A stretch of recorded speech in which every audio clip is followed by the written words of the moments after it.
안녕하세요. 한다이TV 한가회담의 한크입니다.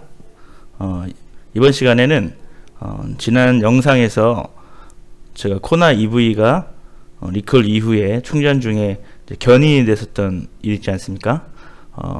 그래서 그 견인 이후에 오늘까지, 그러니까 현재까지 26일이죠. 연락이 했었던 게 이제 직영센터와 그때까지 진행 상황을 이야기 해보려 합니다. 궁금해 하시는 분들이 있고, 또 내 차량이 이런 문제가 발생했을 때 어떤 일들이 있는지 그거에 대해서 이야기를 해볼까 합니다. 자, 제 차량이 리콜을 받은 건 10월 21일입니다. 10월 21일 날 리콜을 받고, 이제 제가 농업을 하고 있어서 가을 추수 기간이라 이제 차를 이제 아이들 등하교 정도 하는 데로만 이제 사용을 했고요. 그러면서 23일쯤 저녁에 차량의 잔존 배터리 양이 21% 정도가 됐습니다. 그래서 저희 집 근처에 이제 충전소에 가서 이제 충전을 하기 시작했습니다. 참고로 저는 20% 아래로 배터리를 잘 떨어뜨리지 않기 때문에 20% 근처가 되면 이제 무조건 가서 충전을 하는데요. 이날은 충전을 할 때 평소와 다르게 100% 충전을 시도했고요. 그 이유는 이제 리콜 이후에 차량에 이상이 없는지 이제 확인을 해보고 싶어서 이제 평소엔 잘 하지 않던 100% 충전을 시도하게 되었습니다. 그러던 중에 94% 정도에서 전기체와 시스템 점검을 하라는 메시지와 함께 이제 충전 중지되고 이제 차량 운행 불가한 상태로 이제 바뀌게 되었죠. 그래서 이제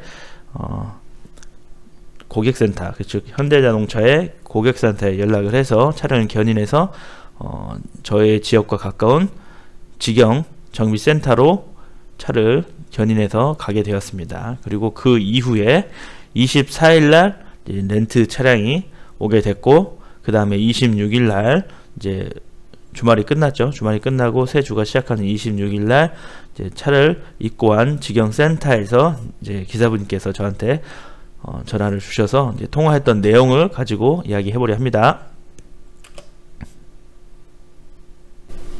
네, 여보세요. 여보세요. 네. 네, 사장님 어저께 제가 늦게 전화 드려서. 네. 네. 지금 이제 렌트카 사장님께서 전화를 주신 거예요. 지난 날이 23일이었는데 그때 이제 밤에 제가 그런 일을 겪었잖아요. 갑작스럽게 렌트 업체도 이제 다른 용무 때문에 외지에 나가 계셔서 바로 저한테 차를 갖다 주지 못해 가지고 제가 이제 8시경, 밤 8시경에 그런 일이 있고, 이제 충전을 한 다음에 대충 10시 가까이 된 상황에 이제 이런 일이 벌어진 거죠. 그런데 전화를 했더니 이제 외지에 잠깐 나가 있어서 밤 한 12시나 11시 반 그때쯤 오실 수 있다고 그래서 너무 늦었으니까 이제 주무시고 다음날 와도 된다 이렇게 얘기하셔서 이제 기다렸는데 다음날 저한테 전화가 온 상황입니다. 차가 예. 저기 그랜저까지 가능하거든요. 아, 그랜저까지요? 예. 그 밑에 단계는 뭐였죠? 뭐 렌트 뭐 비싼 차 그런 뭐예요? 그 밑에 단계도 있긴 있는데 네. 저희가 지금 차가 다 빠져 있어요, 밑에 단계. 아, 그래요? 예. 예. 알겠습니다. 그럼. 그 차량 그 주소로 뭐 지금 출발하면 될까요? 예, 오셔도 됩니다. 네. 뭐 굳이 오늘은 제가 쓸 일은 없어서 예. 제가 원래 월요일날 이제 아이들 등교시키고 이럴 때 써야 돼서 네네네. 뭐 오늘 편한 시간대 오시면 돼요. 너무 일찍 안 오셔도 되고 편한 시간에 오시면 돼요. 알겠습니다. 네. 네. 그래서 차가 오전 중에 도착을 했습니다. 직원분이 차를 가지고 오셨고요. 차는 신형 더 뉴 그랜저라고 하는 모델로 가져오셨어요. 차량 뭐 그렇게 오래된 차량이 아니고 이제 신차종으로 가져오셨습니다. 그래서 차를 처음 인도받았기 때문에 이상이 있는지, 렌트니까 남의 차잖아요. 그래서 처음에 이상이 있는지 이제 확인차 영상을 찍었던 거고요. 그 부분을 좀 편집해서 좀 줄여서 좀 보여드리고 있는 겁니다. 네, 계약서를 쓰고요. 예, 알겠습니다. 차는 이제 수리가 끝날 때까지 쭉 이용하면 되고, 이제 차량의 렌트비는 이제 현대자동차에서 이제 지급을 하는 거고, 저희가 이제 차를 렌트했을 때 타는 건 이제 이제 가스차니까 렌트카니까 이제 가스를 충전해서 이제 쓰면 됩니다. 가스비만 들어가고요. 그리고 혹시 모를 사고가 발생했을 때는 보험이 들어져 있고 그 보험은 내 차량의 파손이 커서 이제 이런 일이 발생하면 최대 금액은 이제 35만 원까지만 지불을 하면 이제 보험에서 처리를 다 해주는 뭐 그런 보험인 것 같았습니다. 설명을 듣기에. 네, 차량을 인수받았기 때문에 다른 건 몰라도 실내 들어가서 현재 내가 인수받은 차량의 키로수를 이렇게 사진을 찍어서 기록을 남기는 습관을 가지고 있습니다. 그래서 제가 렌트를 받고 운행한 키로수나 뭐 이런 것들을 기록에 남기고 차량 상태 뭐 이런 거 전반적인 것을 기록을 남겨서 혹시 또 이 렌트 차량에 문제가 생겼을 때에 이제 제가 대응할 수 있는 그런 걸 마련해 두고요. 여보세요? 네, 여보세요. 예, 안녕하세요. 이게 현대온수 대전 서비스센터입니다. 네, 이제 다시 이제 시간이 또 지나서 새로운 주가 시작됐습니다. 직영센터도 이제 직원분들이 출근해서 이제 업무를 보시겠고요. 이제 참고로 26일 제가 23일 날 입고를 했고 차량 자체는 제가 블루링크를 보니까 25일 그때쯤부터 이제 또 누군가 차를 문을 열고 어떤 작업을 하신 것 같아요. 왜냐면 블루링크에서 차를 열고 문을 닫지 않았다 이런 메시지가 저한테 이제 왔으니까요. 그래서 입고하고 주말에도 작업을 좀 이제 하신 것 같습니다. 그래서 주말이라 전화 안 하시고 이제 평일인 26일 월요일에 저한테 전화를 주신 것 같아요. 네네. 예, 한국인이시죠? 네, 맞습니다. 예. 코로나 촬영 때문에 불편해서 죄송합니다. 그 차는 지금 지난주 입고돼서 저희들이 지금 작업하는데 조금 시간이 걸릴 것 같아요. 네, 기사님께서 그래도 시작부터 말씀에 이제 차량 때문에 죄송하게 됐다 이렇게 말씀을 해주시니까 어이아이라고 아다르고 오다라는 말이 있잖아요. 이렇게 그런 위로의 말씀을 해주시니까 아무래도 좀 그냥 말을 시작하는 것보다는 감사했습니다. 어쨌든 뭐 저희가 잘못한 건 아니지만 차량 자체가 이제 문제가 있어서 그러는 부분이지만 이제 뭐 차량 제조사의 서비스 센터 입장에서 이제 고객에게 도의적인 표현을 하는 것은 매우 중요하다고 생각합니다. 우리가 이제 물건을 가지고 어떤 일을 서로 이제 대응을 하고 있지만 그래도 사람과 사람 간의 이러한 교류이잖아요. 그죠? 그렇기 때문에 이런 건 좋은 것 같습니다. 기사님께서 좋은 말씀을 해주셔서 감사했습니다. 지금 뭐 작업 진행하고 있는데요. 빠르면은 뭐 이번 주에는 나갈 수 있을 것 같거든요. 저희 작업 최대한 빨리 해서 마무리 되는 대로 전화 한번 드리겠습니다. 네. 혹시 지금 작업은 어떤 작업을 하셨나요? 배터리 교체 작업이에요. 배터리 교체 작업이요? 예. 오래 걸린다는 거니까 배터리를 현재 셀을 다 교체하는 게 아니라 분해해서 일부만 교체 작업하는 건가요? 그 배터리가 여러 개가 배터리가 들어있어요. 여러 개의 배터리가 조합이 되어 있거든요. 그러니까 이제 문제 있는 배터리만 교환하는 겁니다. 문제 있는 것만요? 혹시 예. 탈착을 하면 예. 안에 있는 원래 앞에 있는 워터펌프에서 냉각수 배관을 탈거하고 떼잖아요. 예.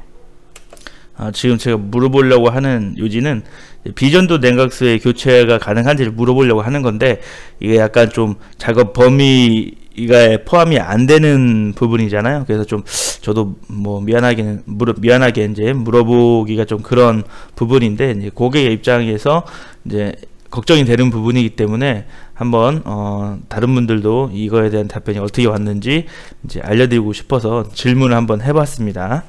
그때 이제 냉각수 지금 빼셨을 거 아니에요, 그죠? 예. 근데 제가 궁금한 건 지금 냉각수 어차피 뺐으면 조립할 때 나중에 냉각수 다시 넣을 거 아니에요, 그죠? 그렇죠. 예.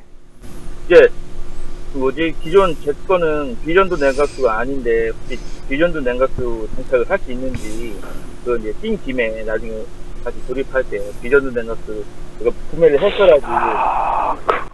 그거까지는 지금 여기가 사무실이라서 그거까지는 섞어서 쓰면 안 된다고 제가 내용을 알고 있거든요.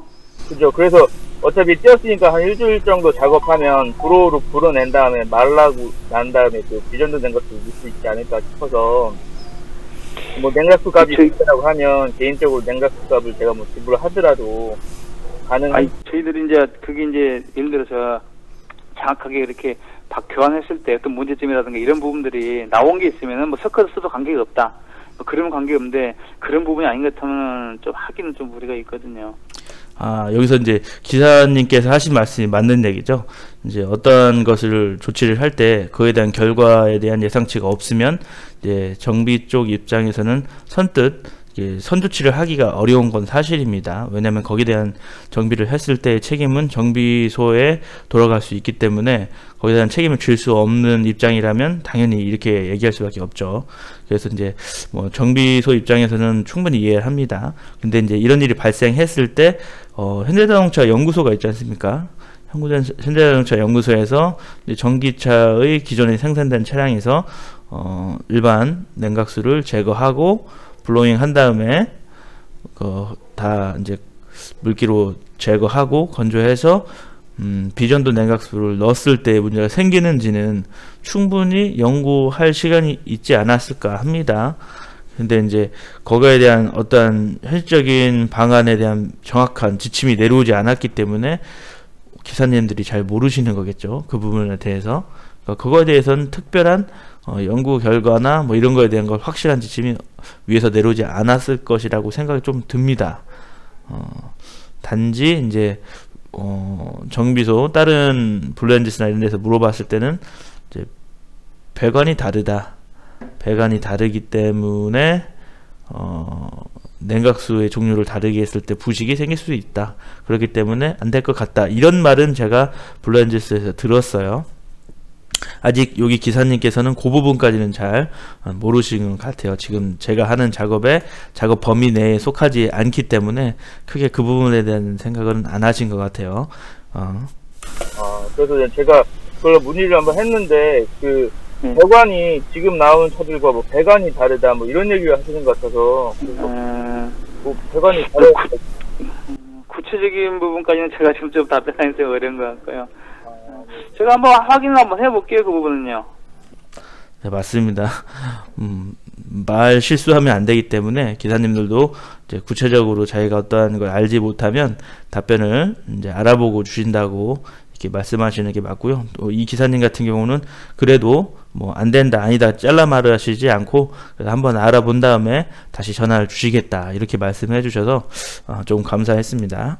예, 좀 돌입하기 전에 그 가능한 부분인지, 왜냐면 워낙 걱정이 돼서요. 아이들 타고 다녀서 혹시 그냥은 문제가 없다고 하는데 뒤에서 추돌 사고 발생했을 때 예. 뭐 배터리 팩이 크랙을 가면서 같이 물까지 혼합이 되면 지금 배터리 쪽에 크랙 갈 확률은 희박하거든요. 왜 그러냐면요. 배터리 이제 보셨는지 모르겠지만 밑에 하단부에 배터리가 들어가 있고 여러 개의 배터리가 들어가 있고 거기에 아주 강한 그 케이스가 있어요. 그렇기 때문에 네, 요 기사님께서 이제 말씀하셨죠. 사고가 났을 때 이제 배터리 케이스에 크랙이 가는 건 쉽지 않다. 굉장히 단단한 케이스에 되어 있다라고 말씀하셨어요. 기사님 말씀도 맞을 수 있어요. 단단한 케이스 안에 들어있기 때문에 쉽게 크랙이 가지는 않을 수 있지만 어쨌든 뭐 대형 차량들 막 20몇 톤짜리 화물차 이런 차들하고 사이에서 끼어서 사고가 난다고 그러면 뭐 100% 저는 배터리 케이스까지 다 찌그러질 수 있다고 봅니다. 찌그러져서 부서지면서 안에는 냉각수가 유출을 되고 또 역시 배터리 셀 역시 파손이 되겠죠. 그러면서 물이 충분히 들어갈 수 있는 상황이 전혀 안 생긴다고는 볼 수 없잖아요. 왜냐면 우리나라는 전 세계에서 교통사고율이 굉장히 높은 나라 중에 하나죠. 별의별 사고가 다 생깁니다. 그렇기 때문에 그런 위험한 상황에 뭐 저를 포함한 코나 EV 차주들이 놓이지 않는다는 보장은 없습니다. 그런 일이 상황이 발생할 수도 있기 때문에 이 부분은 기사님께서 조금 더 이렇게 보셔야 될 것 같아요. 자, 제가 한번 볼게요. 이제 기사님께서 말씀하신 그러한 케이스라는 부분 있잖아요. 지금 이렇게 보면 요게 바로 그 케이스입니다. 코나 자동차에 들어가는 배터리가 들어가는 이제 로우 케이스가 되겠죠. 배터리 로우 케이스. 즉 이 배터리 로우 케이스에 배터리가 장착이 되고 또 냉각 통로가 장착이 되는 거죠. 냉각 패드가. 그래서 냉각을 시키게 되고요. 자, 여기 비움, 이게 배터리 팩이죠. 그게 다 여기에 장착이 되는 거예요.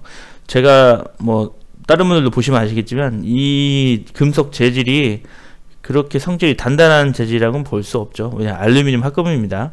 알루미늄이기 때문에 물론 알루미늄은 철보다 가볍고 뭐 부식이 안 되는 그런 재질이긴 하지만 철의 두께에 비하여 같은 두께일 때는 강도가 조금 낮다고 봅니다. 알루미늄은 더 표면 강도나 이런 질긴 정도가 좀 더 약하죠, 철보다는. 하지만 무게가 가볍고 합금으로 했을 때의 경도가 높아지기 때문에 이러한 알루미늄을 많이 쓰는데요. 이 알루미늄은 어떤 힘을 가했을 때 충분히 부서질 수 있어요. 어느 특정 힘의 이상을 받았을 때는. 그렇기 때문에 완전히 안전하다고 볼 수는 없고요. 특히 이제 하부에서의 충격은, 이 프레임 골격을 보시면 아시겠지만 하부에서의 충격은 좀 약할 수밖에 없어요. 밑에서 밀어 올리는 건. 앞뒤로 치는 거는 조금 뭐 그나마 힘을 버틴다고 보는데, 하부에서의 충격은 어떤 걸 부딪혔을 때 크랙이 충분히 갈 수 있고요. 그런 부분은 좀 사용자가 조심을 하긴 해야 될 부분인 것 같습니다. 그래서 지금 이 부분은 알루미늄인 것 같기 때문에 뭐 이게 뭐 차가 큰 사고가 났을 때 얘 혼자 슈퍼맨처럼 버티고 있을 수 있는 그 정도는 아닐 것이라는 게 제 생각입니다.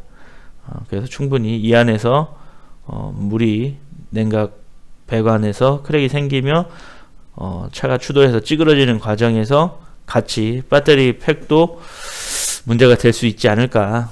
그런 게 전혀 안 생기다는 건 볼 수 없기 때문에 비전도 냉각수로 교체를 하면 그렇게 파손이 된 상태에서 물이 들어가는 일은 없을 거기 때문에 아무래도 전기를 가지고 있는 에너지원인 배터리에 물이 직접 접촉해서 극과 극이 물로 인해서 합선이 생긴다면 폭발을 할 수도 있습니다. 리튬 이온 배터리, 리튬 이온 폴리머 이런 애들이 좀 그래요. 리튬 이온은 전해질이 액체죠. 액체이기 때문에 구멍이 났을 때 액체가 흘러나면서 서로 양극이 만나서 폭발의 가능성이 있고요. 리튬 폴리머 같은 경우는 고분자죠. 고분자이기 때문에 이제 구멍이 난다고 해서 물처럼 흘러 들어가진 않지만 이제 셀이 파손된 상태에서 물이 들어가게 되면 그것도 합선이 발생해서 똑같이 폭발 발생이 폭발과 화재 발생이 일어날 수 있는 구조고요. 그렇기 때문에 좀 고객들의 걱정하는 부분은 당연한 부분인 겁니다. 그래서 좀 그 부분에 대한 명확한 답변을 기사님들이 아닌, 기사님들은 뭐 정비하고 내려온 지침을 이야기하고 밖에 할 수 없잖아요. 그러니까 현대차 입장에서 명확하고 확실한 방법을 좀 그 부분을 이야기해 줬으면 좋겠습니다. 그리고 또 개인 고객 입장에서는 어떠한 부분이 바뀌었길래 2020년 3월 10며칠 이후에 나오는 차량들은 리콜의 대상에 포함되지 않으며 그 차량들은 배터리가 어떻게 바뀌었길래 기존 고객들은 비전도성 냉각수를 쓸 수 없는데 그 차량들은 쓸 수 있는지, 그런 점을 좀 명확히 좀 해주셨으면 좋겠어요. 왜 안 되는지에 대한. 작업이 굉장히 복잡하고 어려운 걸 알아요. 왜냐면 그러려면 냉각수, 일반 냉각수 들어있는 것을 다 빼내고 거기에 깨끗한 물이나 뭐 이런 걸로 헹궈내야겠죠. 몇 번 순환시켜서 깨끗이 헹궈내고 다시 그거의 수분을, 그 통로와 관로 전체의 수분을 건조시켜서 건조한 바람을 블로어로 통과시켜서 다 깨끗이 말린 다음에 조립을 해서 그 안에 비전도수 냉각수를 채워야 되는 거. 또 비전도 냉각수는 일반 냉각수보다 많이 비싸죠. 대충 13리터 정도의 그 냉각수가 코나 EV에 들어간다고 하는데, 일반 냉각수는 뭐 몇만 원이면 되는 걸, 걔네는 냉각수만 리터짜리 용량이 10,000원 가까이 하죠. 그러니까 13리터면 13만 원 정도의 냉각수 원자재값만 들어가요. 거기에 공인까지 하면 많이 들어가죠. 하지만 개인이 사비를 털어서라도 그렇게 하고 싶다고 하면 가능한 부분은 좀 할 수 있는 여건이 되는지 확실한 답변이 좀 필요하잖아요. 근데 이제 관로가 다르다, 뭐 부식의 가능성이 있다, 이런 식으로 한다면 고객 입장에서는 새로 나온 배터리는 내가 쓰고 있는 기존 코나 EV의 배터리와는 완전히 다른가? 그럼 우리는 안 좋은 거 껴주고 새로 나온 애들은 우리로 인해서 실험이 다 끝난 다음에 좋은 걸로 달아서 나오는 건가? 라는 생각을 할 수밖에 없잖아요. 그리고 그 편차가 너무 크다면, 우리는 같은 금액 비슷하게 주고 샀는데 그 편차가 너무 크다면 우리는 억울할 수밖에 없죠, 고객 입장에서는. 그러니까 현대 측에서는 만약에 이 영상을 보신다면 그런 부분에 대한 좀 명확한 답변과 우리에게 안심을 줄 수 있는, 비전도 냉각수를 달면 아무래도 심지어 안도감이 더 높아지겠죠, 일반 냉각수보단. 이게 사고와 이번 화재하고는 연관이 없다 하더라도 그 부분이 좀 필요하지 않나 하는 생각을 해봤습니다. 그리고 참고로 이 제품, 요 제품도 가격이 상당히 좀 비싸요. 이게 뭐 1-20만원 하는 그런 게 아닙니다. 합판 케이스, 이게 로어 케이스라고 하죠. 그리고 요게 있는 게 이제 어퍼 케이스라고 할 겁니다. 윗뚜껑이기 때문에. 네, 그 안에 이제 이게 패킹으로 되어 있는 것 같고요. 이게 뜯으면 이제 이 패킹을 뭐 교환해야 될지 아니면 다시 재사용 가능한지 모르겠지만 그런 것 같습니다. 그게 뭐 물이 뭐 섞여 갖고 사고 났을 때 바로 문제되고 그러지는 않던데, 이런 경우는 있죠. 하체 충격 운행하다가 하체 충격이 가해졌다 그러면 빨리 가서 그 전기업소 가셔가지고 떠서 확인을 해서 이제 그 하체 케이스가 손상 갔는지 그건 확인을 빨리 해야 되고 맞고요.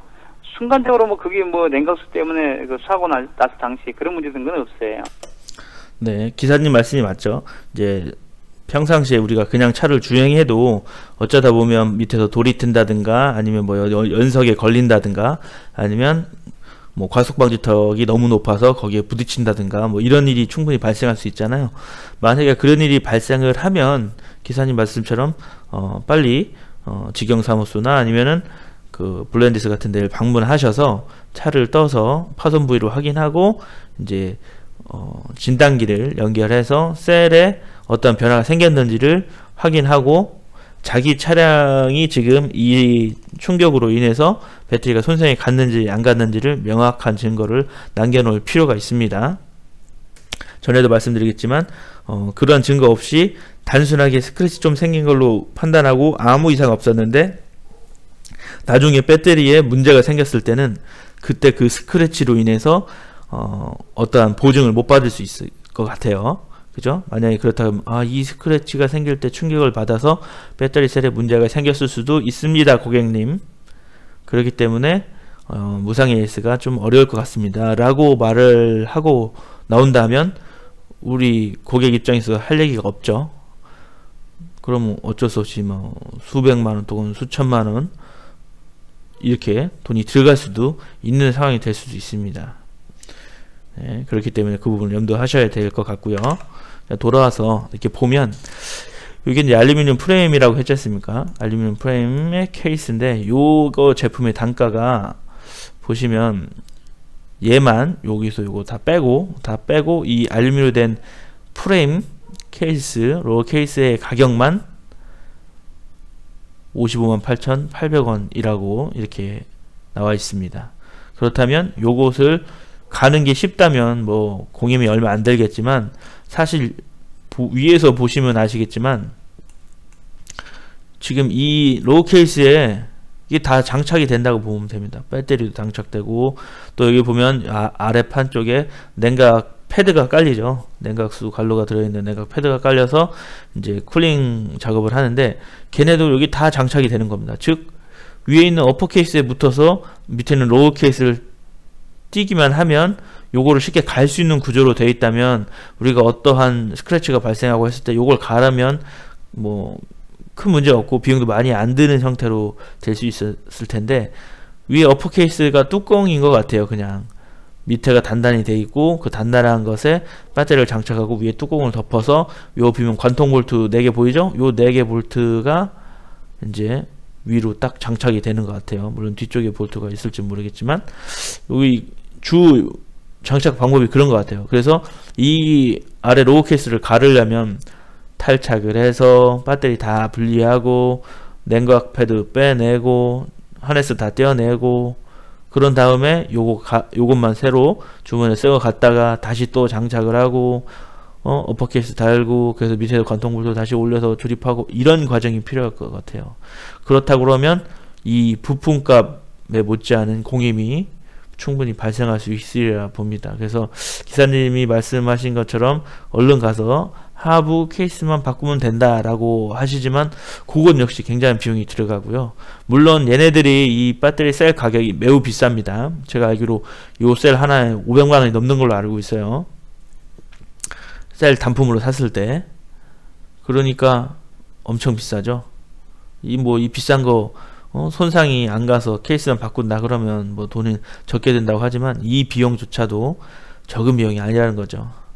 그렇기 때문에 기사님이 말씀하신 것처럼 사용하시는 분들이 밑에 케이스에 파손이 오지 않게 조심할 필요는 충분히 있다고 봅니다. 걱정이 되세요. 어떤 분이 이제 예. 그렇게 이제 대형 화재를 한번 난 분이 있으셔서 그래서 이제 그분 이제 전방 추돌을 했는데도 그렇게 전해액도 나오고 다 비산해가지고 불이 많이 붙었거든요. 네. 지금 제가 전해액이라고 얘기했던 거는 전해액이 아니고 이제 제가 추정하기로는 부동액일 것 같습니다. 네. 여러분도 아실 거예요. 아마 그 유튜브에 뭐 채널에서 이제 예전에 코나 EV를 초창기에 사서 자기가 이제 제주도에서 타시는 분이 자동주행 그러니까 크루즈 컨트롤, 능동적 스마트 크루즈 컨트롤을 다 켜놓고 딴짓을 하셔서 전방주 시태 말이죠. 그래서 앞에서 어떠한 상황을 감지를 못해가지고 차가 사고를 났는데 추돌 사고를 냈는데 앞쪽에서 어떤 용액 같은 것이 뿜어져 나오면서 불이 사방으로 번져서 차량이 불타고 앞차까지도 불이 붙고 막 이런 상황이 있었다. 그래서 자기는 그래서 차를 이제 폐차를 하고 차는 이제 보험 처리했다 이런 얘기를 하셨던 영상을 제가 한번 봤어요. 다른 분들이 이제 보셨는지 모르겠지만 그 영상은 봤을 때 정말 충격적이었어요. 저도 이 단순한 일반 차량 같으면 단순히 추돌 사고 나서 이제 차 부서진 부분 수리하고 고쳐서 쓸 수 있는 그런 부분이 이제 차 사고 시 발생하는 화재로 인해서 전소가 돼버린다 하면 또 그분도 화상을 입었어요. 화상을 안에서 운전했는데도 불구하고 그랬을 때는 굉장히 위험할 수 있다는 생각을 했어요. 저도 전기차를 쓰면서 내가 사고 안 내고 조심하면 되겠지라는 생각으로 탔는데 사실 뭐 내가 잘못 안 하고 쫓아와서 맞거나 뭐 어떤 상황이 갑작스레 발생해서 사고가 났을 때 일반적으로 아주 큰 사고가 아니었는데도 불구하고 그렇게 화재가 발생을 한다면 굉장히 두려울 것 같아요. 특히 아이들까지 태우고 다니는데 충분히 걱정되는 상황이 될 수 있는 것이라고 봅니다. 그래서 지금 제가 기사님한테 말씀드리는 분도 사실 그런 부분이었어요. 그래서 냉각수를 의심한 거예요. 저는 그 불이 뿜어져 나갔을 때 냉각수가 불이 붙을 수 있었다는 건 시험으로 우리 박모 명장님께서 실험을 해주셨죠. 그래서 냉각수에 불이 붙을 수 있다는 거를 이제 봤죠. 많은 분들 봤을 거예요. 그래서 충분히 불이 붙을 수 있다는 짐작을 저도 하게 됐고요. 그래서 굉장히 위험할 수 있다. 그 부분이. 그래서 비전도 냉각수의 교체가 꼭 필요하지 않을까라는 생각을 전 강하게 하고 있습니다. 그래서 이제 이걸 여쭤보는 거예요. 그래서 뭐 그런 일 나한테도 없으리란 없잖아요. 그래서 이제 제가 궁금한 건 그렇게 내가 사비를 들여서라도 냉각수 제가 한번 그 부분 한번 확인 한번 해보고 연락 드릴게요. 네, 알겠습니다. 그 차는 뭐 대회차 렌트카는 받으셨죠? 예, 받았습니다. 예, 알겠습니다. 좀 불편하시더라도 사용하시고요. 최대한 되듯이 빨리 작업해서 연락 한번 드리겠습니다. 네, 알겠습니다. 예, 고맙습니다. 예. 네, 이렇게 해서 이제 1차적으로 이제 통화 끝났습니다. 당일입니다. 26일 당일이고요. 얼마 지나지 않아서 기사님께서도 친절히 알아서 전화를 또 다시 한번 또 주셨습니다. 원래 이제 이렇게 말씀하시고 잊어버리고 작업하다가 전화를 못 주시는 분들이 상당히 많아요, 사실은. 네, 오늘 이때 통화했던 기사님께서는 또 기억하시고 알아보신 다음에 고맙게도 저한테 다시 전화를 주셨던 상황입니다. 여보세요? 예, 현대 대전 서비스센터입니다. 네, 아까 통화하셨던 분이신가요? 예, 저 확인해봤더니 냉각수는 교환이 안 된대요. 그게 왜 그러냐면은 네. 이제 냉각 라인에 있는 재질도 틀리고 그러기 때문에 예. 같이 지금 나오면 저전도 냉각수를 이렇게 할 수가 없다고 되어 있네요. 네, 지금 아까 처음에 전화 통화했을 때 제가 했던 얘기와 같죠. 제가 파란손 블렌즈에서 들었던 내용이 안에 있는 배관의 재질이 이런 게 달라서 이제 부식이든 어떤 게 발생할 수 있는 염려 때문에 비전도 냉각수를 교체할 수 없다라는 얘기를 들었다라고 이 기사님께 제가 이제 말씀 아까 드렸었죠. 제는데 이제 알아보고 다시 알려주겠다 하셔서 지금 알아보셨는데 제가 얘기했던 것처럼 같은 답변이 돌아오는 겁니다. 그냥 기존 걸로 쓰셔야 될 것 같아요. 냉각수는 이번에 작업하면 다 빼고 다시 작업을 해요. 그렇죠. 맞거든요, 뭐 냉각수. 네, 그런 것 같죠. 그리고 뭐 저도 뭐 그냥 아까 물어봤는데 뭐 지금 나오는 거 뭐 알루미늄관이고 전거 뭐 동관이고 뭐 성분이 달아서 부식이 될 수 있다 뭐 이런 얘기를 하시는 것 같더라고요. 예. 예, 뭐 알아보셨는데 그렇다고 뭐 그건 어쩔 수 없긴 하는데. 그냥 쓰셔야 될 것 같아요. 예. 그리고 또 하나 여쭤보고 싶은 게 뭐지? 지금 우선 제 차량이 그 뭐 셀에 뜯었다고 하니까 셀에 이상이 있다는 거를 셀 전화 편차가지고 보고 찾으신 거예요? 그렇죠. 그렇게 하는 거죠. 확인했더니 대충 뭐 제가 알기로는 98개의 셀팩이 있거든요. 그걸 이제 그 300열로 연결해서 만든 걸로 알고 있거든요. 저는요. 예. 그 이제 안에 이제 셀이 여러 개 있고 네. 그 셀을 여러 개 묶어서 팩이 있어요. 팩이 5개 팩으로 분리돼 5개 팩으로 분리돼 있거든요. 그렇죠. 덩어리로요. 큰 게. 그러니까 팩 자체를 바꿔요, 우리가. 예를 들어서 아까 뭐 98번 셀이 문제 있다면 그에 관련된 팩을 5개 중에 한 개를 바꾸는 거죠. 그 5뭉텅이로 돼 있는 것 중에서 뭐 예를 들어서 밑에 4판 깔리고 위에 2판 깔렸다 그러면 밑에 4판 깔리면 위에 한 판이죠. 제가 이제 말실수한 겁니다. 만약에 밑에 4판 깔렸다가 위에 한 판이 올라가 있는 형태가 5개죠. 자, 이거 지금 무슨 말을 하고 있는지 한번 다시 보겠습니다.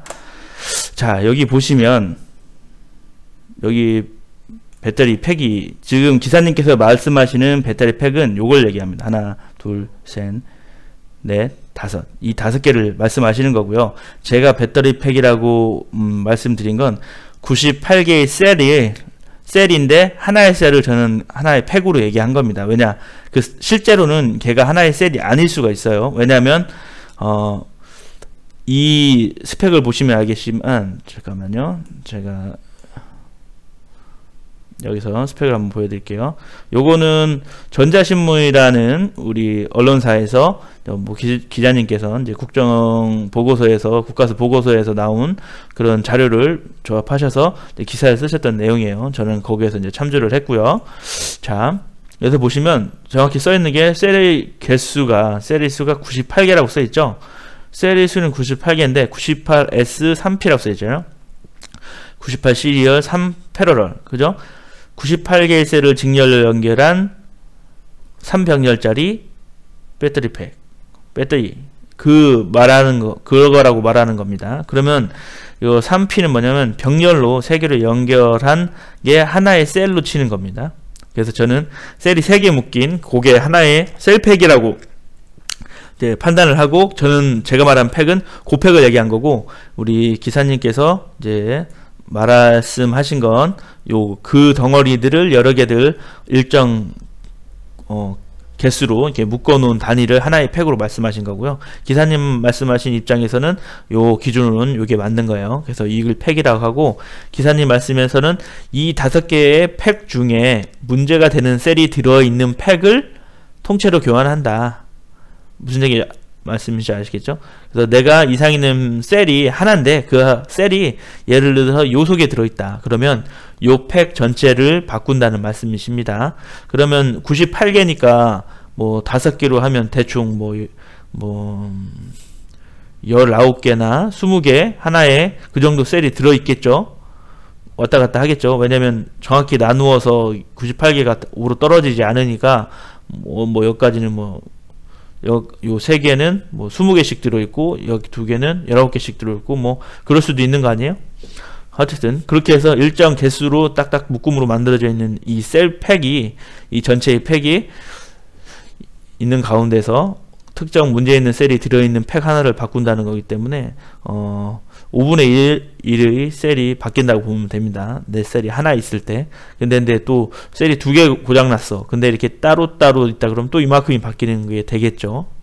그래서 고객 입장에서는 이런 일이 있을 때 하나가 고장나서 이걸 다 바꿔줬으면 하는 생각도 할 수도 있을 겁니다.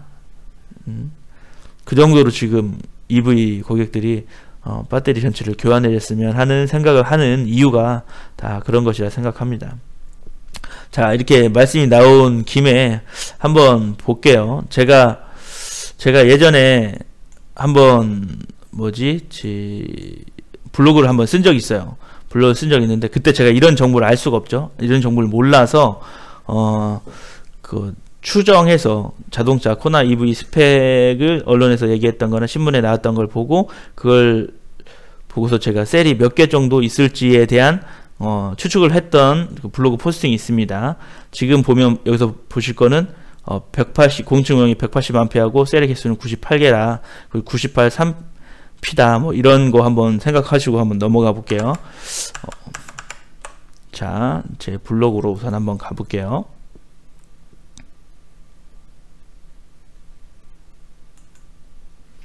제 블로그에 보면 코나 EV 이야기라는 이제 항목이 있고요. 거기 중에서 옛날에 제가 2019년 4월 18일에 작성했었던, 사실 그보다 먼저죠. 이거 쓰는데 굉장히 오래 걸렸습니다. 이 포스팅. 그래서 2019년 4월 18일 정도에 썼었던 걸 보면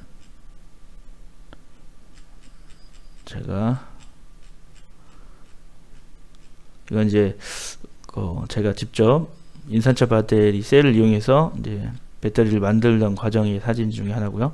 자, 여기서 보면 제가 이 정보를 가지고 추측했던 게 있습니다. 이렇게 코나 EV 공인 표준 연비 뭐 이렇게 쭉 써 있고 도시명 이렇게 자동차 정보가 있잖아요. 그때 당시에 제가 봤는데 사실 그때 요 정보가 거의 없었어요. 이 정보를 표시하는 게 거의 없어서 거의 대부분 64kW 정도만 알고 있었죠. 그런데 제가 우연히 인터넷을 찾아서 기사를 보다가 요 정보를 알게 됐어요. 그래서 요 정보를 가지고 이 정보를 알고 있으면 제가 셀 개수를 추측해 볼 수는 있거든요. 왜냐, 전 평상시 이런 배터리들을 제가 캠핑카를 만들거나 이렇게 하면서 배터리를 직접 제가 제작해서 만듭니다. 조립해서. 그럴 때 이제 알고 있는 정보가 이런 정보를 제가 평상시 알고 있어요. 여기 보시면 우리가 쓰는 일반 납축전지 같은 경우는 그 배터리 하나 안에 6개의 셀이 들어가 있어요. 그래서 12V를 만드는 거예요. 전격 전압은 2V니까. 그래서 620에서 12V가 전격 전압입니다. 그리고 리튬 이온 같은 경우는 일반적으로 3.7V가 리튬 이온의 전격 전압이에요. 그리고 만충 전압이 4.2V가 됩니다. 그리고 상한 충전 전압이 4.3V 근처가 되고요. 리튬 폴리면 조금 높고 하여튼 4.3에서 언저리에서 왔다 갔다 하고요. 방전 종지 전압은 2.5V 근처가 됩니다. 이러한 기준을 특성을 알고 있으면 아까 보셨던 그 정보를 가지고 배터리 셀의 개수가 몇 개인지 이제 추측을 해볼 수가 있어요.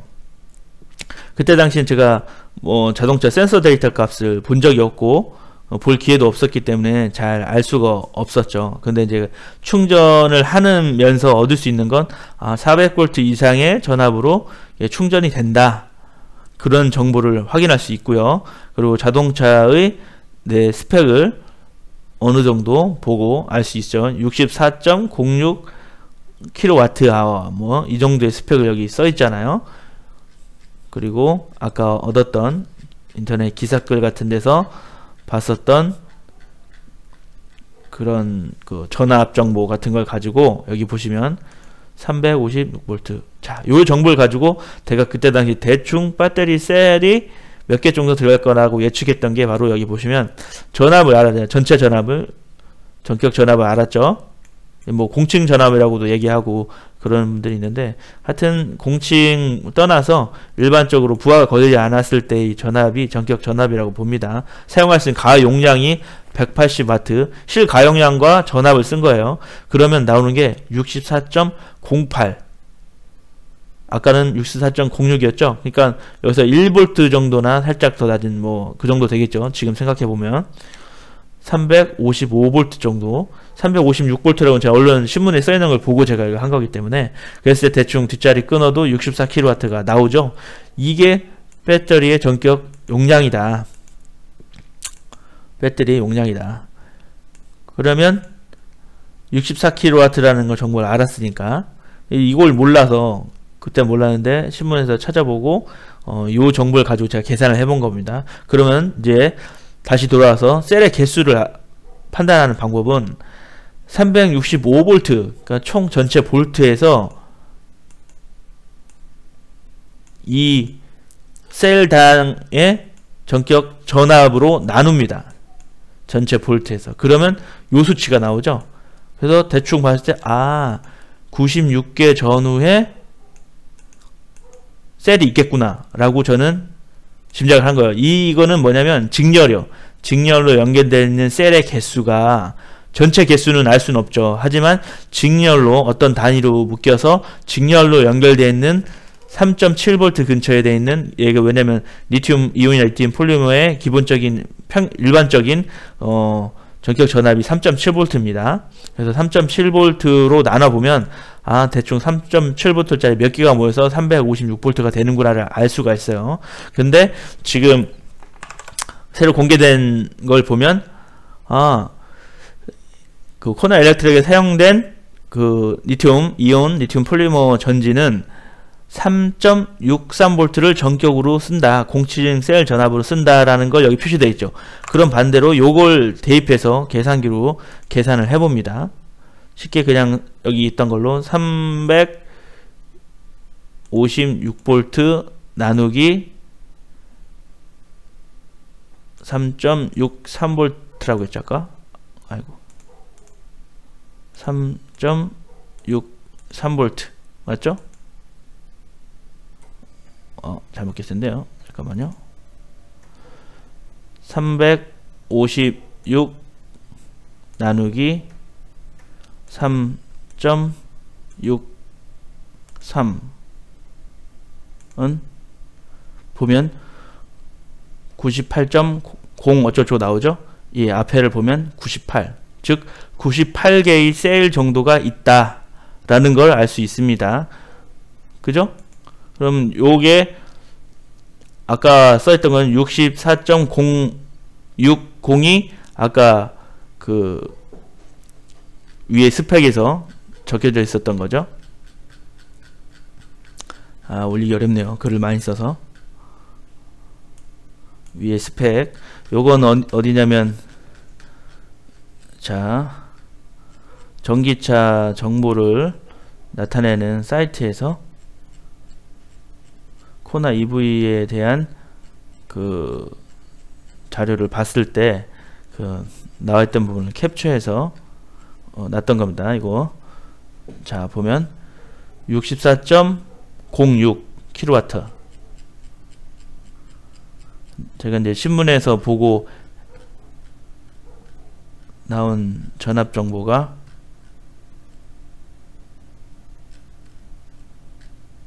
바로 옆에 있었는데 한참 돌았네요. 바로 밑에 있던 자료인데 여기 보면 전압이 356V라고 써있어서 제가 365V 했는 356V를 썼는데 다시 355V 정도로 맞추고 곱하기 180은 이 정도가 나오네요. 그러니까 전압은 보면 356V 정도가 맞는 것 같아요. 지금 거기서 365V가 살짝 소점화되고 살짝 떨어지는 정도를 계산한 걸 보면, 그러니까 거진 맞다는 거예요. 그런데 지금 아까 정부에서 적용했던 기본 전격 전압이 셀당 전격 전압을 보면 3.7V보다 살짝 아래쪽으로 잡아놓은 것 같습니다. 그렇기 때문에 그렇게 했을 때는 98개 정도의 셀이 나오고, 제가 이제 일반적인 리튬 이온 리튬 폴리머의 전압으로 넣었을 때는 3.7V로 넣었을 때는 96개 정도가 나오고, 그죠? 그러니까 그때 당시 예측했던 대로 셀의 개수는 그 정도가, 직렬셀의 개수를 알아볼 수 있는 정도가 맞았다고 봅니다. 자, 그럼 여기서 한번 좀 더 볼까요? 여기서 보면 셀의 방전 종지 전압 여기 있네요. 방전 종지 전압, 그리고 충전 종지 전압이라고 써 있는데, 이거 한번 계산을 해 볼게요. 지금 알 수 있는 정보는 셀의 개수를 알았으니까, 직렬 셀의 개수를 알았죠. 그러면은 직렬 셀의 개수가 98개잖아요. 98개. 그러다 3병렬 곱하기 3은 294. 즉 전체 셀의 개수는 294개일 가능성이 높습니다. 그죠? 3병렬이기 때문에 294. 294라는 의미는 한쪽에 한번 그림으로 그려볼까요?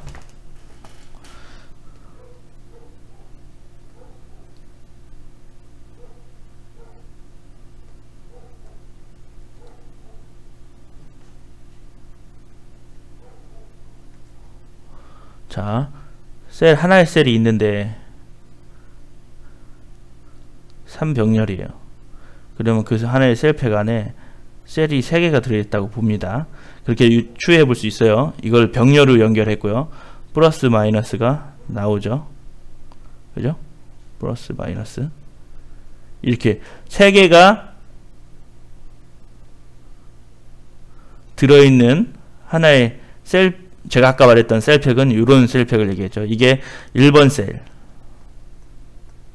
이런 셀들이 점점점점에서 98개를 직렬로 연결한 겁니다.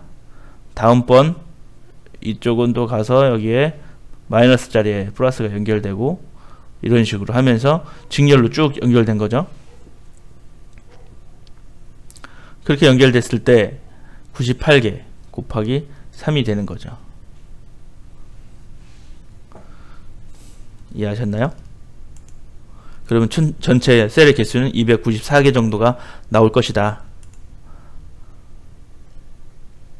그죠? 그리고 보면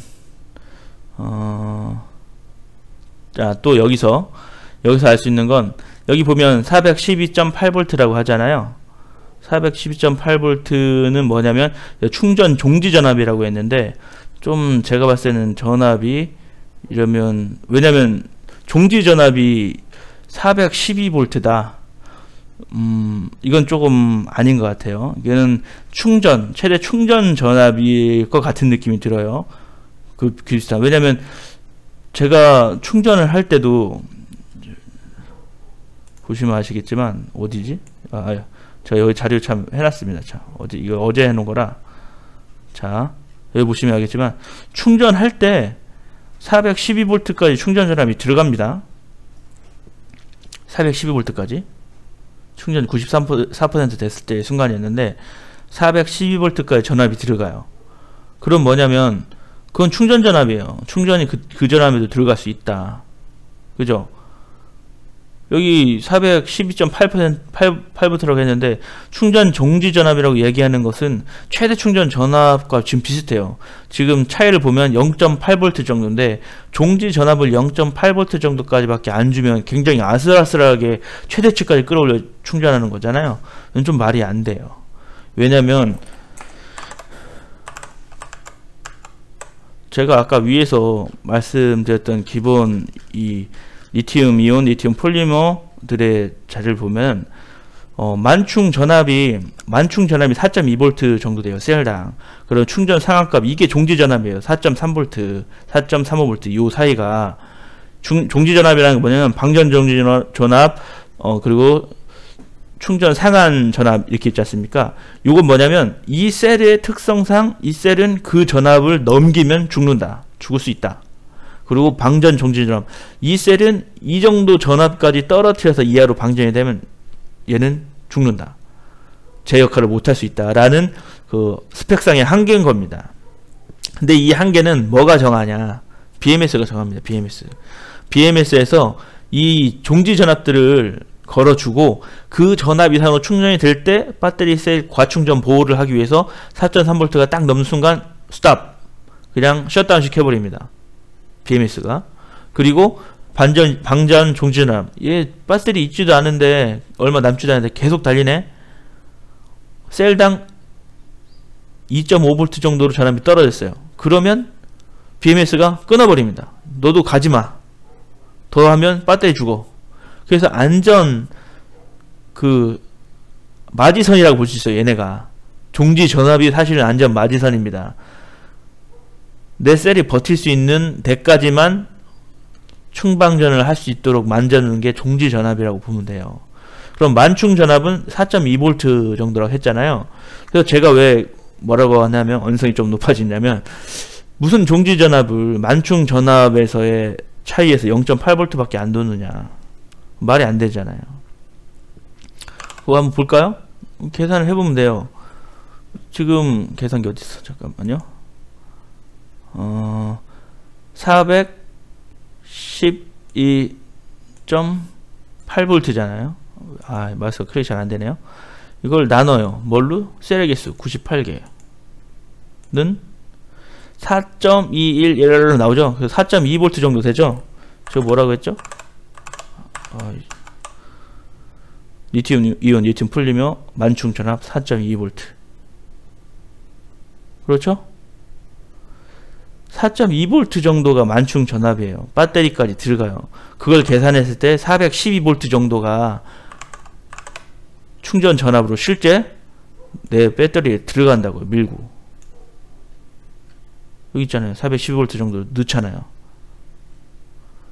그럼 BMS의 충전 상한 종지 상한 제한 전압까지 0.8V 밖에 안 뒀다는 건 이게 말이 안 되잖아요. 이 자료를 뭐 열심히 조사해서 썼겠지만 사실은 실제는 이거보다 BMS 컷하는 건 좀 더 위에 있을 수 있다. 그죠? 셀 공층 전압 이게 돼 있고, 여기 보시면 그리고 여기 써있네요. 사고 차량 스펙. 그러니까 제 차 스펙하고 비슷할 겁니다. 방전 최소 전압, 이게 이제 종지 전압이죠. 이게 여기 보면 방전 종지 전압 240V. 이것도 똑같습니다. 얘도 C 누르고 240V 곱하기 아니지 어디요? 마우스 작동 안 해요. 짜증납니다. 좀 240V 나누기 98개의 셀은 2.4. 자, 대략 보면 2.5V 근처인 거죠. 자, 2.44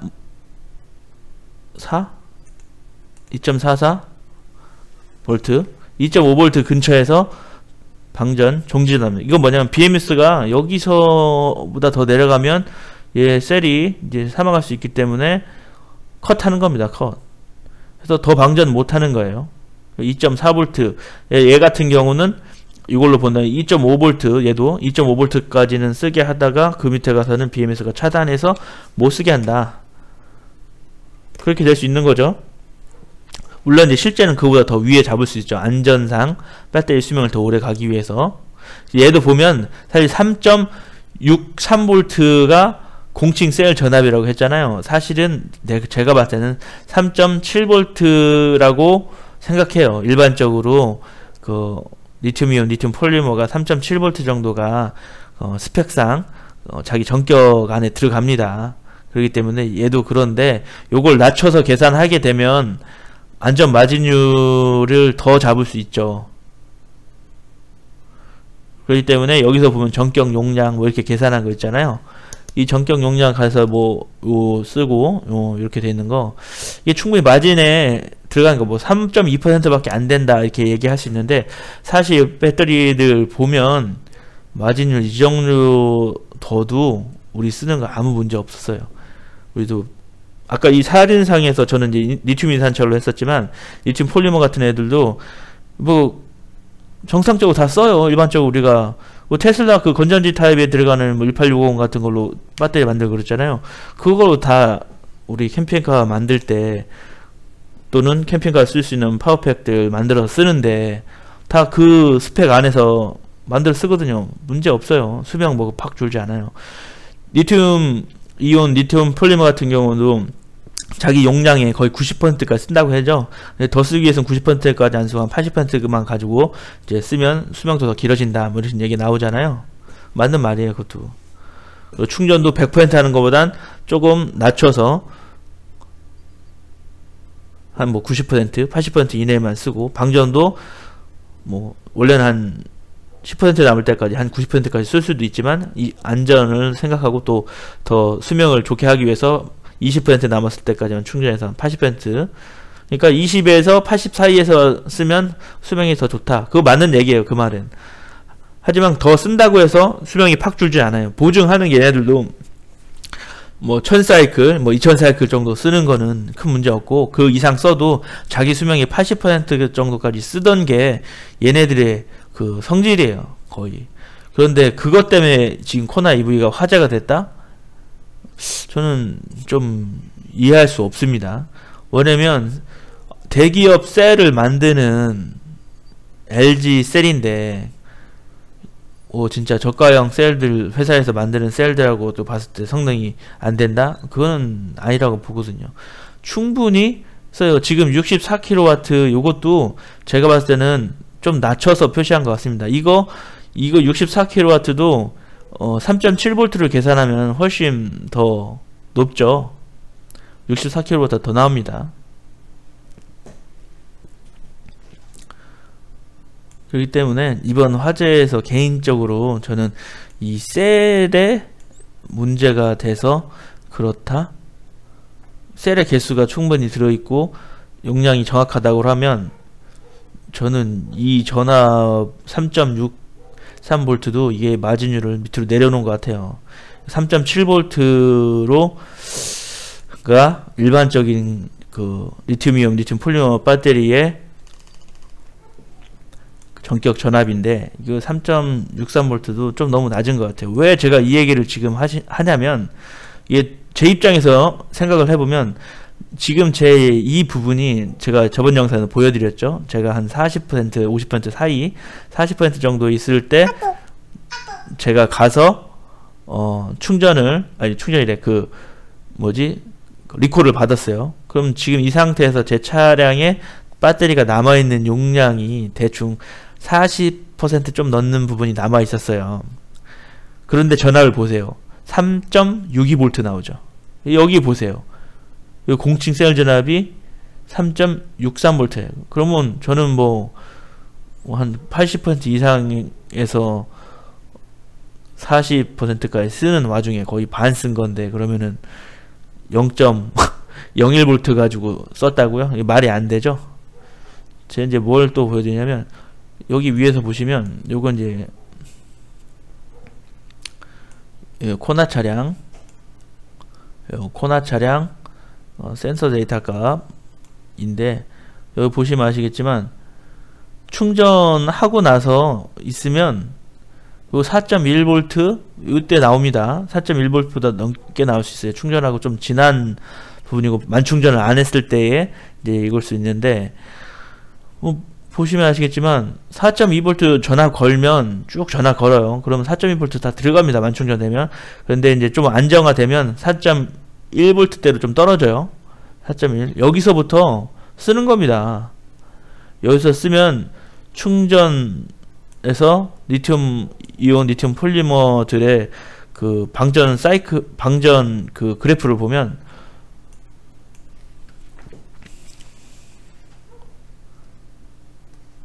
(4.2V) 잖아요. 그럼 얘가 한 4.15에서 4.10V 정도까지 이제 안정화가 이 안에서 되죠. 높은 전압을 그냥 있지 않습니다. 조금 내려가요.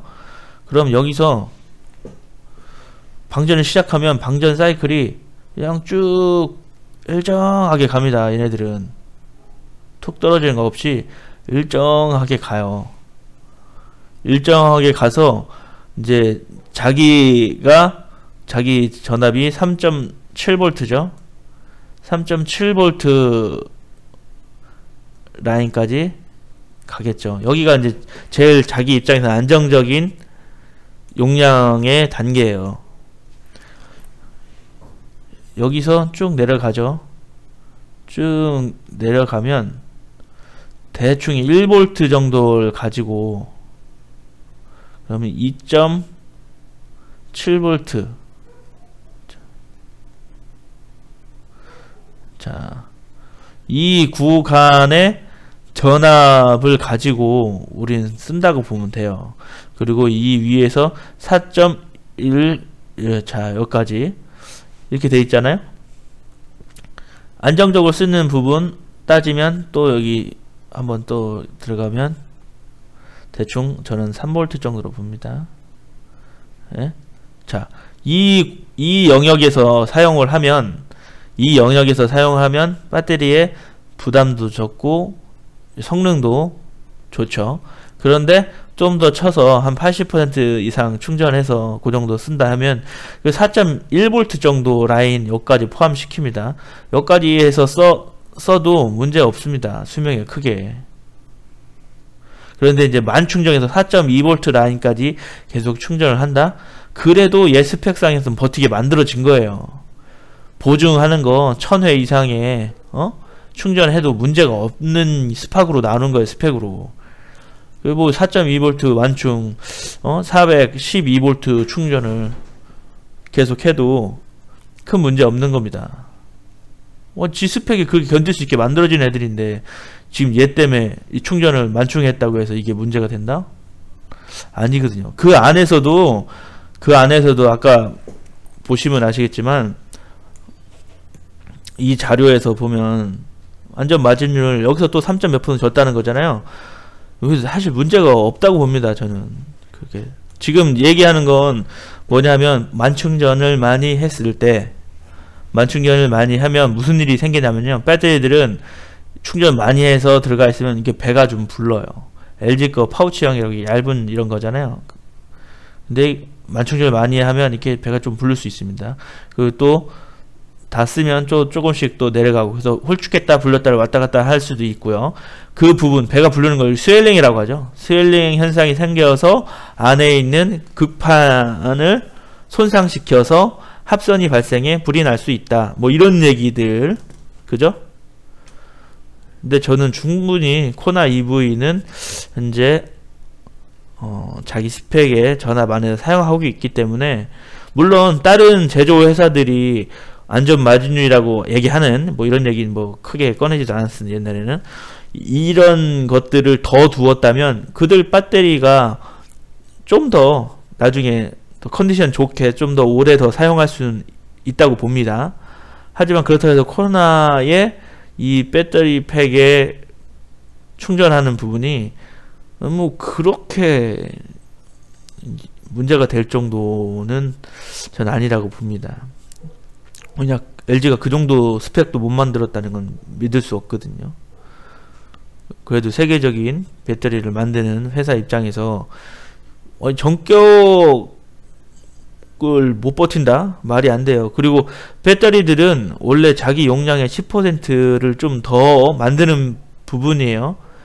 자기 용량의 10% 정도를 용량이 더 나가게 만들고 전격 용량을 낮춥니다. 보통. 근데 전격 용량, 이거 공칭이라는 게 사실 전격이에요. 사실은 이만큼 써도 되는 거예요. 여기서 10% 빠진 정도까지만 이제 쓰게 만드는 건데, 원래 여기서 얘기하는 건 그 10%를 안 했다. 이제 그 얘기를 하는 거예요. 단순 화면으로 봤을 때. 그 얘기를 하는 겁니다. 근데 제가 봤을 때는 3.7V로 계산했을 때는 공칭 용량이 이거보다 더 높을 수도 있습니다. 물론 주문 생산해서 진짜 3.63V로 만들어서 썼다. 그러면 뭐 할 말 없죠. 이게 맞죠. 하지만 지금 보시면 알겠지만 제 추정치는 제가 60% 이상 쓰고 40% 정도 남았을 때의 전압이 3.62V였는데 여기 공칭 전압이 3.63V라면 저는 0.01V 가지고 차량의 60%의 배터리를 썼다고요? 그럼 말이 안 되잖아요. 그래서 저는 요 공칭 전압이라는 게 3.7V라고 봅니다.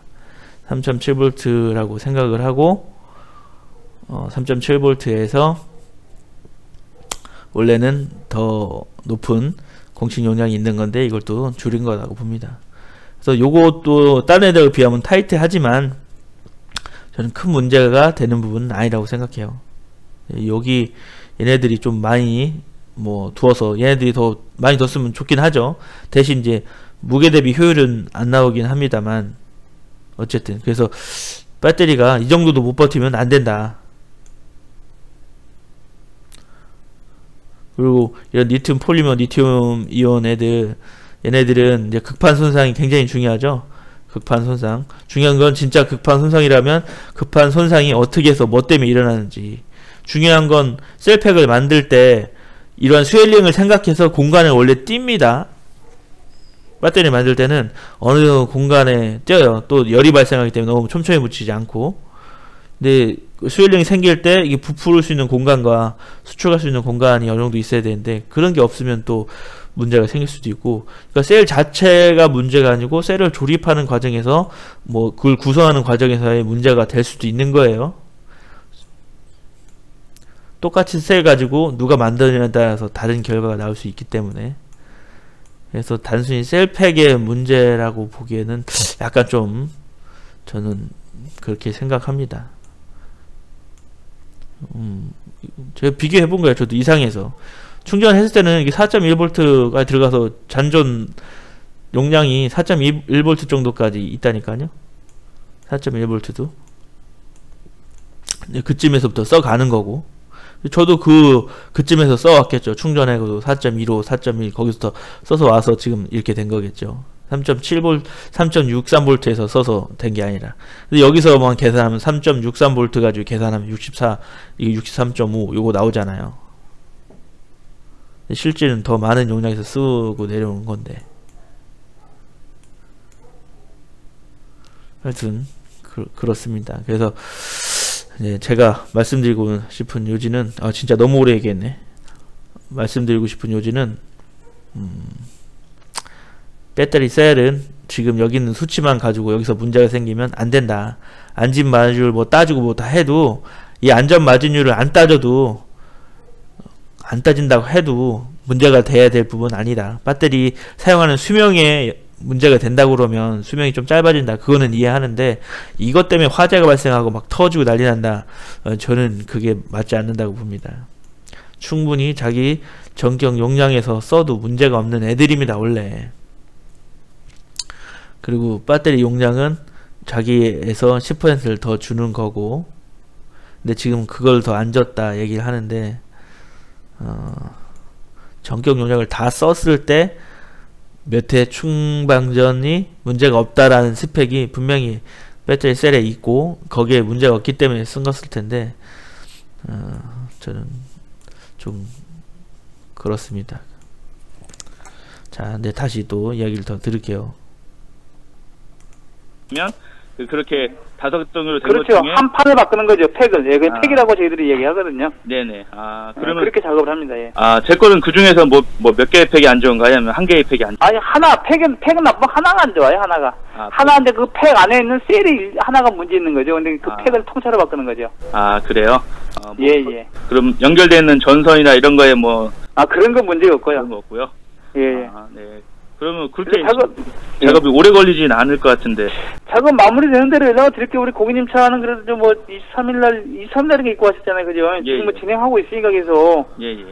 작업 되는 대로 연락 드리겠습니다. 좀 불편하시더라도 기존 좀 쓰시는 차 좀 이용을 좀 해주셔야 될 것 같아요. 내가 제가 가기 전에 2년 정기 검사하면서 밑에랑 다 한번 훑어봤거든요. 셀 전압도 보고 밑에 스크래치 있는 것도 이제 있나 없나 보고 했는데 이상 없다고 이제 판결이 됐는데 지금 조립하시면서도 이렇게 왜 한번 뜯으면 왜 실링 처리돼 있는 거잖아요, 다. 근데 그게 이제 저기 고무 패킹이 있어요. 패킹. 그래도 뜯으면 그 부분 실링이 좀 잘 될 수 있도록 물류 위반 사항. 알겠습니다. 이거 좀 그 부분 걱정 안 했을 거예요, 저희들이. 네. 그럼 보고 확인하는 거니까요. 그리고 추가적으로 혹시 이제 뭐 다른 차도 마찬가지겠지만은 하체 충격이 혹시 이제 운행하다 보면 있을 수 있잖아요. 조심하고 있어요. 저는 최대한 조심하고 있어요. 차량 운행도 많이 안 하고 비포장하는 길은 왜냐면 코나가 일반 내연기관 차 밑에라는 거라 이게 전용 플랫폼이 아니다 보니까 바닥부터의 높이가 얼마 안 돼요. 되게 낮아요. 근데 높이 가지고 뭐 다른 전기차들보다는 그렇게 낮은 건 아니고 더 높거든요. 그러니까 제가 드리고 싶은 말은 뭐라고 하냐면 혹시라도 운행하다 보면 뭐 본인도 모르게 하체 충격이 가해질 수 있잖아요. 그러면은 충기 가야 되면 바로 한번 떠서 확인을 해볼 필요성이 있어요. 네, 맞는 말씀이십니다. 근데 충격이 가면 뜯어서 확인해 본다라는 것이 그 발생 비용을 고객이 낸다는 입장에서는 좀 쉽지 않죠. 아까 보셨겠지만 굉장히 복잡하잖아요. 이거 다 뜯어서 확인할 수는 없잖아요. 떠서 확인하겠죠. 뜯어서는 좀 쉽지 않고. 아, 그죠. 그거는 확인을 해서 이제 그 케이스가 네. 손상이 안 갔으면 관계는 손상이 갔으면 빨리 조치를 받으면 케이스만 작업하면 되거든요. 아, 예를 들어 케이스 그래. 같은 경우는 작업을 어떻게 하는 거예요? 내려서 케이스를 가는 거예요? 그러죠. 그 보니까 동호회 분들 보니까 그 볼트 있는데 충격 가신 분들이 몇 명 계시더라고요. 그래서 네. 그것 때문에 문제가 되신 분들이 있어서 저는 웬만하면은 그 비프장길은 가지도 않거든요. 아, 그래, 그게 이제 키워도 충기 가서 그 손상이 안에가 기밀이 안 돼 있는데 예. 계속 운행해버리면 이제 배터리가 손상이 가버리죠. 그 어차피 수분 들어가면 안 되잖아요, 거기. 그렇죠. 그래서 저 네. 이번에 갔을 때도 2년 정기 검사 하는 거 네. 의뢰해서 아예 그것까지 확인을 한 다음에 업데이트를 시작했거든요. 그러셨어요? 예, 그래서 이상 없다는 이제 판정서 받고선 이제 작업을 했던 거라. 그리고 하기도 전에 좀 의아한 게 저는 원래 네. 제가 그 셀값을 봤어요. 그래서 98번까지 있는 셀 중에서 이게 제가 한 전체를 보니까 3.62V가 나오더라고요. 전체적으로 다. 예. 그리고 그 중에 편차는 3.60V 제일 낮은 게 그 정도라서 예. 거의 셀이 이상이 없다고 생각했는데 또 충전할 땐 또 그게 다른가 보죠. 충전을 하는. 그렇죠. 아무래도 민감하게 반응하다 보니까 아마 이제 충전하고 나서 문제된 거죠. 이게 고인처럼. 예, 알겠습니다. 그리고 예. 또 궁금한 거 제가 뭐 리콜을 받았잖아요. 예. 근데 주위에들 딴 분들 보시니까 리콜 받고 다시 또 리콜을 받으신 분들이 있더라고요. 다시 어떤 내용으로 혹시? 21일 날 그러니까 16일부터 리콜을 시작했잖아요. 예. 16일부터 리콜 시작하고 21일경 리콜 받으신 분들이 예. 바로 하루 있다가 연락이 와서 급하게 더 변경된 사항이 있다 그러시면서들 리콜을 다시 받으신 분들이 동호회 쪽에서 많이 계세요. 그래요? 그러면 리콜 하기 전에 뭐가 진입할 때 잘못 진입해서 그런 거 아닌가? 저희 쪽 그런 건 없는데. 그래서 혹시 제 차량도 뭐가 리콜에 다시 또 받아야 된 것 중에 안 받은 게 있는가 그런 것도 궁금해서. 그런 건데 전산회가 떠버려요, 바로. 그래요? 대상이 되는데 안 받았다 그러면 전산회 보입니다, 저희들이. 그래서 저는 상관이 없는 거고요. 그래서 예. 이번에 또 다시 BMS 뭐 이쪽으로 세팅을 만들거나 그런 일은 없는 거죠, 이제? 그렇죠. 이번에 했기 때문에 그건 관계없죠. 그럼 물리적인 팩 하나 이제 교환하는 거 그거 작업하고 나머지 이제 조립하셔서 이렇게 하신다는 거죠? 예. 잘 좀 부탁드립니다, 그럼. 예, 알겠습니다. 예, 고맙습니다. 네, 감사합니다. 네, 이렇게 이제 모든 통화를 마쳤습니다. 그리고 26일 통화 이후에는 아직 이제 연락이 없고요. 지금은 29일입니다. 그래서 이제 제가 이 영상을 이제 만들게 된 이유는 이런 일이 있을 때 어떤 일이 발생을 하는가, 어떤 얘기를 오갈 수 있고 또 어떻게 진행되는가, 이제 이런 거에 궁금하신 분들이 있을 것 같아서 제가 이렇게 영상을 한번 이렇게 만들어 봤고요. 여러분들도 이런 일이 발생했을 때 제가 이제 부탁드리고 싶은 거는, 지금 이 기사님 같은 경우 저한테 예의를 많이 잘 갖춰 주시고 제가 좀 약간 시간을 끌 수도 있는 내용들을 가지고 질문을 하면서 조금 시간을 많이 저랑 지체를 하셨죠. 그랬는데도 불구하고 기사님이 친절하게 잘 응대해 주실 거예요. 물론 뭐 이 응대를 어떻게 하냐, 이거는 사람 간의 차이인 거지, 사실 이 응대에 대해서 모든 이 회사의 모든 직원들이 그렇다라고 말할 수 없는 부분이기 때문에, 또 어떤 곳에 전화하면 또 불친절할 수도 있고 어떤 데는 또 친절할 수도 있고 한 건데, 서로 상호간에 얼마만큼 배려를 하면서 이야기를 하느냐에 달렸다고 생각합니다, 그런 건.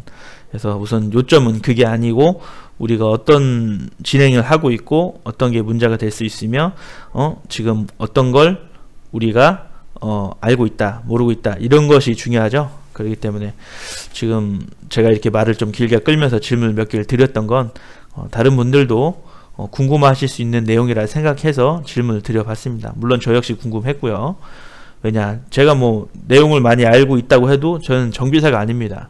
직접 그걸 뜯어서 내가 해본 경험이 없다면 내가 그렇다라고 단정질 수가 없죠. 그래서 저도 물어보는 입장이 된 겁니다. 물어보는 입장에서 물어보고 또 내가 알고 있는 것 중에서 맞는 게 있으면 맞는 거고 틀린 게 있으면 또 새로 배우는 거고, 이런 대화 중에서 모르는 걸 배울 수도 있고 합니다. 물론 이 중에 안에서 누가 거짓말을 한다면 전혀 다른 이야기가 되겠지만, 어쨌든 지금은 최선을 다해서 수리하고 계신 분들의 말을 믿고 그분들의 조치를 기다리고 해서 그 관련된 내용들을 기록을 하고 증거로 만든 다음에 나중에 가서 문제가 발생했을 때 논리적으로 이래해서 이렇게 했는데 왜 이렇느냐, 그랬을 때 상대편이 대답을 할 수 없는 정도의 논리적인 이야기를 만든 다음에 이야기를 해야죠. 무턱대고 내가 불편한 것 때문에 소리 지르고 언성 높이면 이도저도 안 됩니다. 내가 이 상황을 해결해 나가는 데는 큰 도움이 안 되기 때문에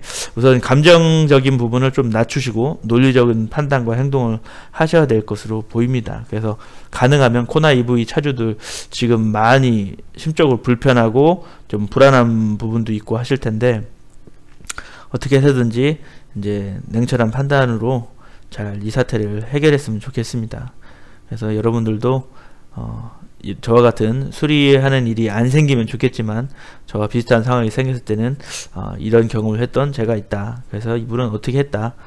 그래서 결과는 어떻게 했다라는 걸 좀 참고하실 수 있었으면 바랍니다. 자, 그럼 이쯤에서 오늘 영상은 마무리하도록 하고요. 다음에 다른 내용이 가서 생기면 그 이야기 가지고 또 한번 이야기하도록 하겠습니다.